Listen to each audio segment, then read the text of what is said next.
สบายเด้อพ่อแม่พี่น้องเด้อมากระเบาซักเด้อเบาซักก็คนออกมาแวะเล่นกับเก้นค่ำมาอุดหนุนเพิ่นก็มากับเพิ่นนั่นรัดใจดีก็เพิ่น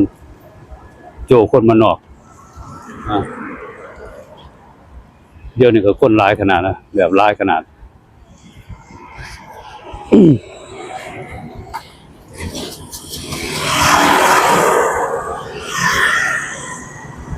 ลงไปทั้งหลุมลงไปทั้งหลุมก็แห้งหลายนะแบบนี้คนนี่เต็มเลยนะแบบเต็มเลยเจ้านี่ก็มีทหารอาหารเวิร์ดอาจารย์เป็นทหารอาหารเวิร์ดอาหารเก้นค่ำก็อยู่ทั้งหนาอาหารเก้นค่ำนี่ก็นี่เลยก็ได้มาหอดแล้วตัวนี้ก็เป็นอาหารเก้นค่ำ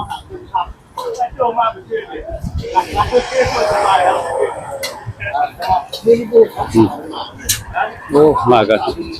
มาเห็นหลายมาเห็นหลายคนนะ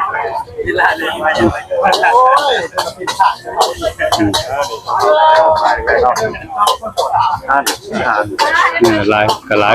ายคนมาสนับสนุนหมด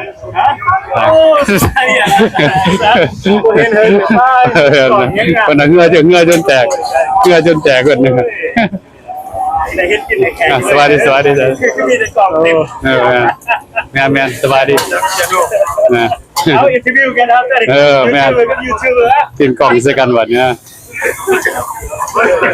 โอ้เพื่อเป็นจนแตกในบีซีแล้วคนหลายได้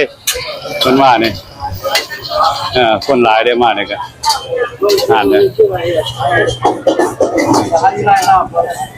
คนหลายเดี๋ยวก็ยังคือขาดเยอะเดินตัวนี้ก็สาวเสือใหม่นี่เรียบแบบคนแบบเครือขักนะเจ้านี่แบบนะเครือขักเจ้านี่คนร้ายขนาดนั้น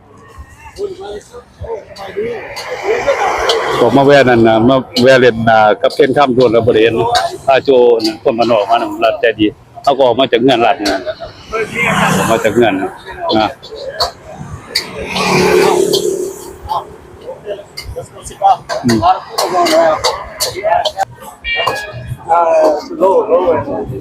คนก็เฮ็ดข้าวผัดนะ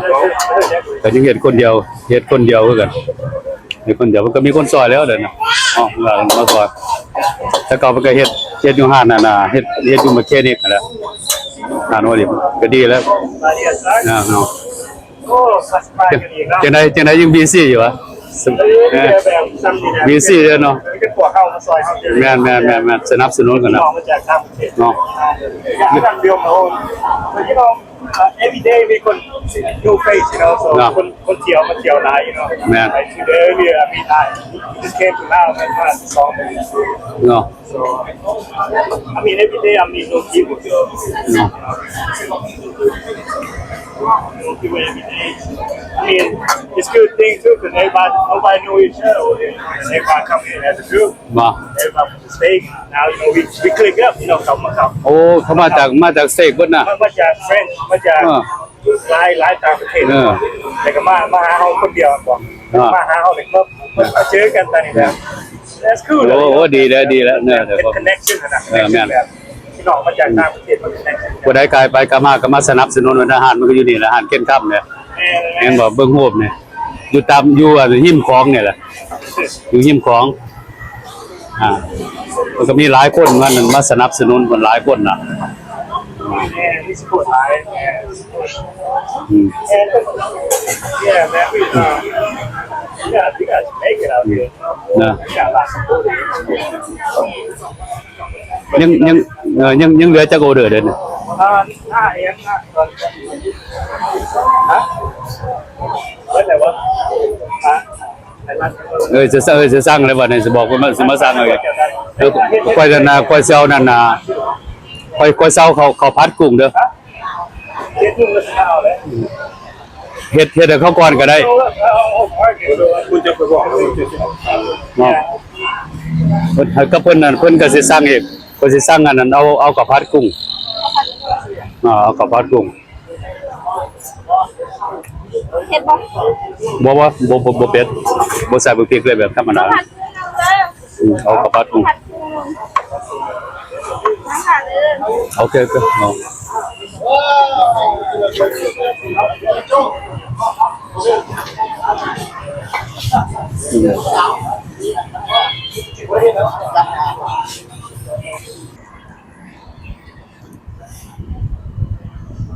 จังสิแลอยู่อันนั้นอยู่แถวน้ำกองก็เป็นสิแหละหม้องห้านนั้นห้านเก้นค่ำรถเนี่ยก็หลายขนาดนะห้านมันก็อยู่ทางหน้านี่ห้านเพิ่นนี่ห้านเก้นค่ำอยู่ทางหน้านี่ห้านยังมื้อคืนเนี่ยกันคนหลายขนาดนะย่างลงไปทั้งหลุมแห่งน่ะโอ้แบบห้านแบบเต็มเลยนะคนแบบเต็มเลยคนย่างมีคนเต้นคนย่างก็มีดนตรีเสพอากาศก็ดีนะอากาศแบบดีขนาดนี้นะอากาศดีหลายข้างเมืองนี่ก็ยังข้างเมืองนี่กันเฮ็ดยังบ่ทันแล้วนะคือสิเฮ็ดยังบ่ทันแล้วข้างเมืองนี่ต่อไปนี่ก็เป็นน้ำคลองแหละเป็นน้ำคลองแต่เฮ็ดแล้วแถวนึงก็สิเต็มหมดแล้วแถวนี้ก็งามอยู่ต่างมาเล่นนะมากินอากาศนะอากาศก็ดีแถวนี้คือสิประมาณ70นี่แหละ มาเล่นแวะเล่นกับเคนค่ำนะโดนบ่ได้เห็นเคนค่ำโดนแล้วเดือนปลายนะอยู่ไกลบ่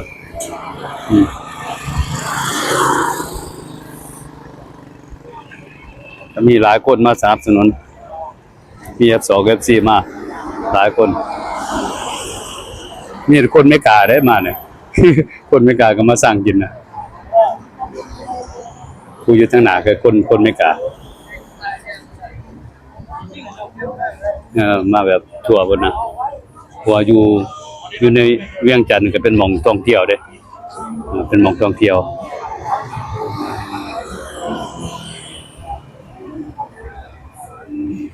แต่ว่าตอนเขาปิดก็คือสิประมาณนั้นประมาณ 11-12 โมงไปแล้วปิดแถวนี้ก็ประมาณ 11-12 โมงปิดมากับโจคนบ้านนอกหลานใจดีครอบครัวเพิ่นหลายคนต่างมาเล่นนะมาสนับสนุนเคนค่ำ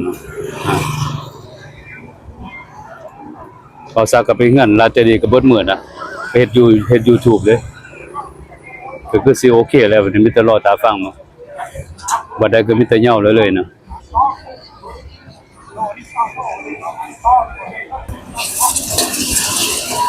อันนี้ก็เป็นแซ่บใหม่นะเพิ่นมาซอยเคนค่ำแซ่บใหม่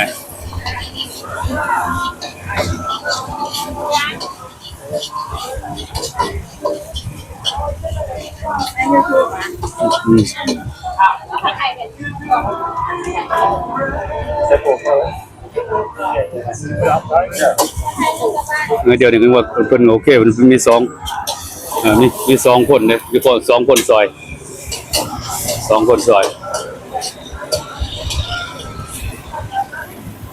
พัดหยังอันนี้โอ้กลัวเขา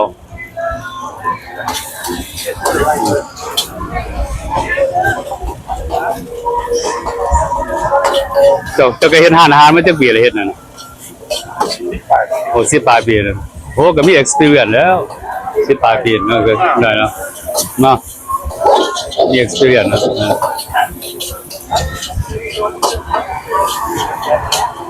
เฮ็ดมาได้15 ปีเลยก็ดีแล้วเกมทำมีคนซอยนะงามที่2 ปี 4ยังว่ามีคนซอยแต่เก่ามันก็เฮ็ดผู้เดียวแล้วเฮ็ดผู้เดียวอยู่มีคนจับนั่นจับนี่ให้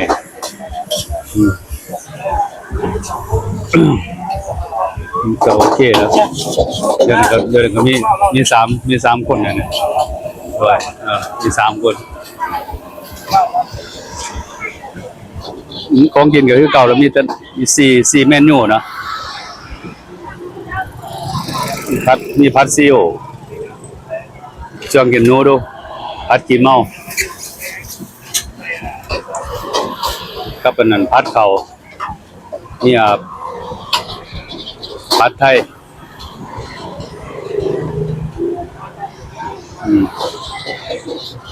ตัวนึงก็เป็นอัน YouTube ของเพิ่นน่ะ Welcome back ลาวกับ Facebook ตัวนี้ก็สิเป็นนั่นเบอร์โทรของมันอยู่ทั้งรวมนี่เด้เบอร์โทรของอันเคนคำอ่านก่อน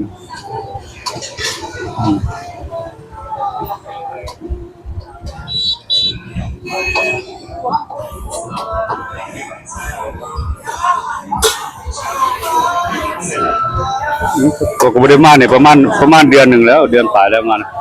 ฮะ บ่ได้มาเนี่ยประมาณเดือนปลายฮะมาเดือนปลายมานี่นะมาจากมาค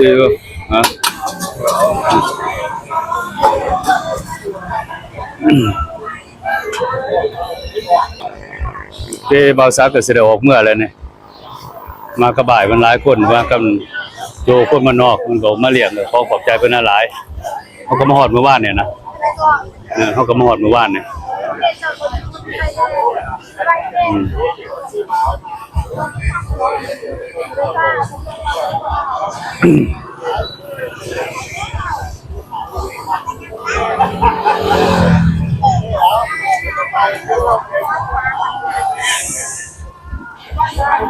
กินข้าวก็กินซะน้อยเดียวบ่ซักตั้งมานั่นมาเล่นซื่อมาเว้นกับแวะเล่นกับกินค่ำซื่อดอก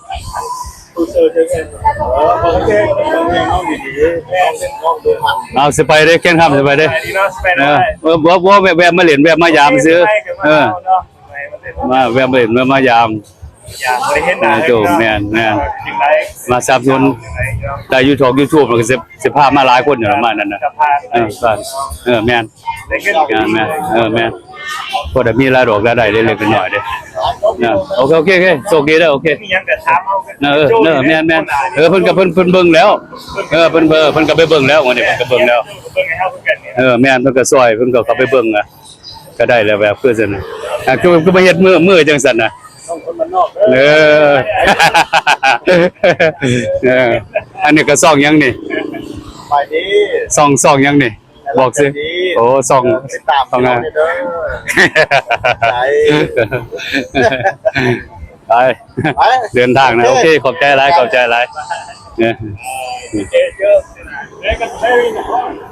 เจ้บ่าวซักก็ขอบใจเด้อกลับบ้านก่อนนะ